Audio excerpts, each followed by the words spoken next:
کہ رمضان جو ماہ رمضان کی عظمت ہے، لفظ رمضان جو ہے نا وہ جی صرف 5 حروف پر مشتمل ہے،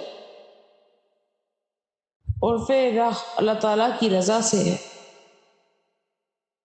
اور میم اللہ تعالیٰ کی محبت سے،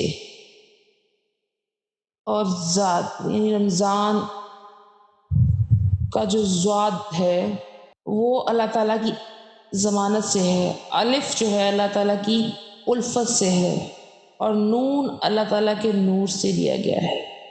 بس یہ مہینہ اللہ ہی کا مہینہ ہے، اور کہا گیا ہے کہ باقی مہینوں میں رمضان ایسے ہی ہے جیسے سینے میں دل۔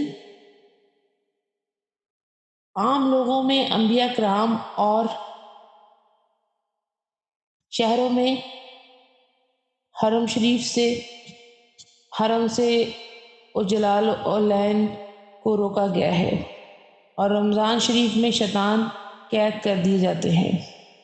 انبیاء کرام علیہ السلام مجرموں کی سفارش کرنے والے ہیں، اور رمضان مبارک روزے داروں کو شفیق ہے، دل معرفت اور ایمان کے نور سے منور ہے۔ ماہ رمضان تلاوت قرآن کے نور سے منور ہے۔ رمضان کے مہینے میں کسی کی جس چیز کی بخشش نہ ہوئی ہو وہ کس مہینے میں بخشا جائے گا؟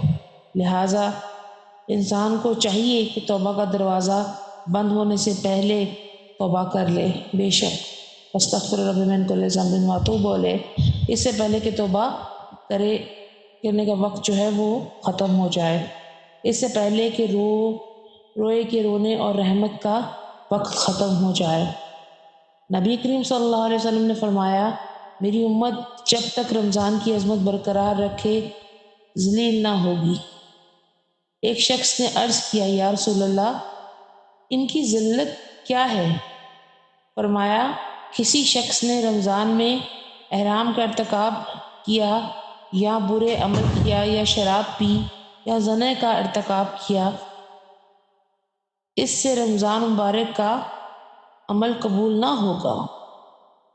آئندہ رمضان تک پورا سال فرشتے آسمان والے اس پر لعنت بھیجتے ہیں، اور اگر وہ آئندہ رمضان سے پہلے مر جائے تو اللہ کے ہاں اس کی کوئی نیکی نہ ہوگی۔ استغفر اللہ رب من کل ذنب واتوب الیہ۔